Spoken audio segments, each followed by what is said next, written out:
happy Sunday. Good morning. How are we doing? Welcome back for another video. Again, sorry for no video last week. I actually was on my holidays and I very rarely get a holiday. So yeah, I went on my holidays and I didn't bother with YouTube. I hope you don't mind. But today's video, we are going to chat a little bit about calving and calf rearing. Obviously, as I told you before, this farm is in the middle of calving right now. Well, I say in the middle, we're kind of just starting. We're going to have an imminent calf explosion, I would imagine, very soon. But on my last couple of videos, there's been a few comments asking a little bit more, or asking to know a little bit more about calf rearing and calf kind of setup on this farm. So I thought that we could show you that today. So we're going to start this video. If you thought I was out of puff a little bit for that first bit, it's because I just walked up some stairs, because I have taken you up to the loft or the viewing gallery or whatever you want to call it, just to kind of show you the layout of the shed, and then you can kind of understand, I suppose, where calves are compared to where the dairy is and the parlour is, and that kind of thing. So I'm going to flick you around and we will chat about that. Okay, so as I told you before, this is not my farm, this is not my home farm, it is my boyfriend's farm. And what is quite cool about his farm is that he is a fairly new entrant into dairy. He's been dairy farming for like 2 years now, and this is such a fantastic setup. It's so YouTube friendly. And obviously then he is very supportive of YouTube and me kind of showing you things. But anyway, so I digress.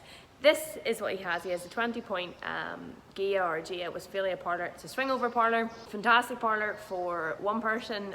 Amazing parlour for two people. You can put like 100 cows through that parlour in probably 45 minutes if there's two of you, which is very nice. And then at the far side of his parlour, so like over there, is his calf house. Calving pens are at the bottom of the calf house, and then obviously we are standing in the loft on top of the dairy, so the bulk tank, all that kind of jazz. So yeah, just for context, that is where the calf house is, the parlour's there, and then obviously the cows swing round.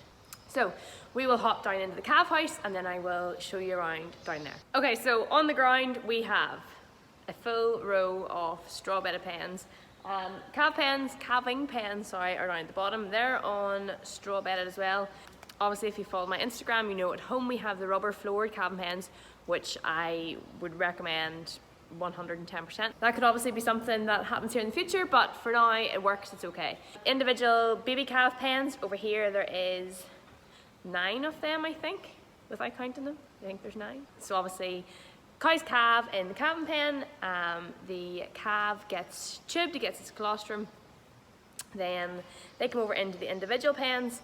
They'll spend like kind of a week to 2 weeks in their individual pens. Obviously, with coronavirus and social distancing, I think the public are kind of starting to understand a little bit more the benefit of distance, especially between baby calves. Obviously, if you have a calf that's sick and she's in a big group pen, she's going to pass that on between her group mates a lot quicker than she would if she's sitting in an individual pen.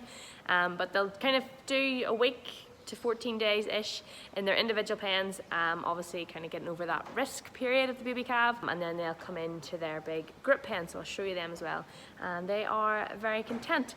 All the calves here suck a teat. We use the peach teat, so I just think they're a superior teat. How many times can I say teat in a YouTube video? Wow. Yeah, and then obviously they'll suck their individual teat bucket in their pen, and then they'll come into the big group pen and suck on a big teat bar. Oh my goodness, this is wild. So that is basically it. I'll show you little bits and pieces and then we can answer some questions.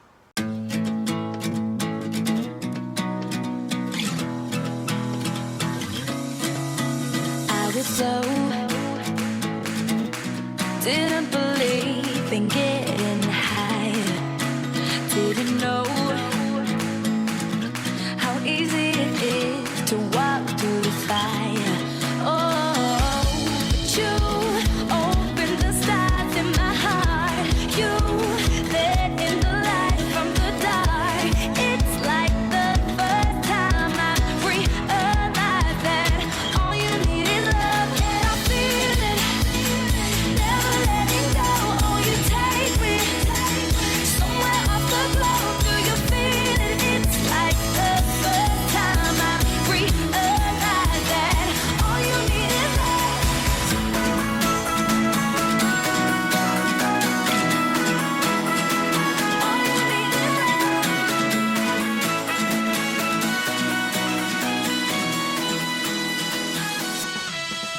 Finally, one of my favourite kind of areas in the calf house is the calf kitchen. This is really cool. It's just basically a big double sink, a hot water boiler, obviously hot water, cold water, and then it means that everything to do with calves all stays at this end of the calf house. Everything can be cleaned daily, and it means that you can kind of keep all your calf buckets, anything to do with calves all in the same area, and you can keep it impeccably clean all the way through calving, because obviously that is a very important part of rearing healthy young stocks. So that is the calf kit.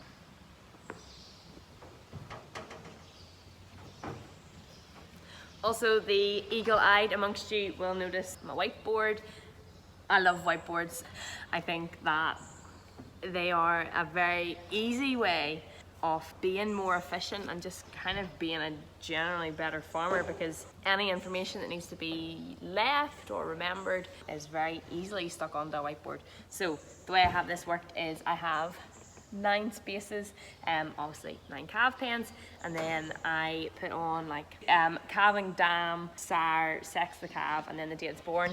Then you can see like straight away what calves are old enough to come out of their individual pens, who maybe needs to stay for a little bit longer, and then obviously you can just stick up all your instructions for maybe what's still on colostrum feeding, what's put onto whole milk. Yeah, a very easy way of kind of improving your farm, I think.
Also should add, because I've got a few questions about them before, but when the calves go into their grip pens, obviously they're eating their meal. I'll show you that. It's the calf crunch, coarse calf. But they eat them out of these feed trucks, which I think are so cool. I thought I could lift it. It's too heavy to try and lift up. Basically just an old like oil drum or a chemical drum or whatever you want to have. Cut. The bit that's cut off is then turned the other way around and screwed on. There's a wee handle cut into it here, and then there is like a weight in the bottom, which means it is a perfect calf height. Yeah, and the calves love eating out of them, and it is a pretty cheap way of having a calf truck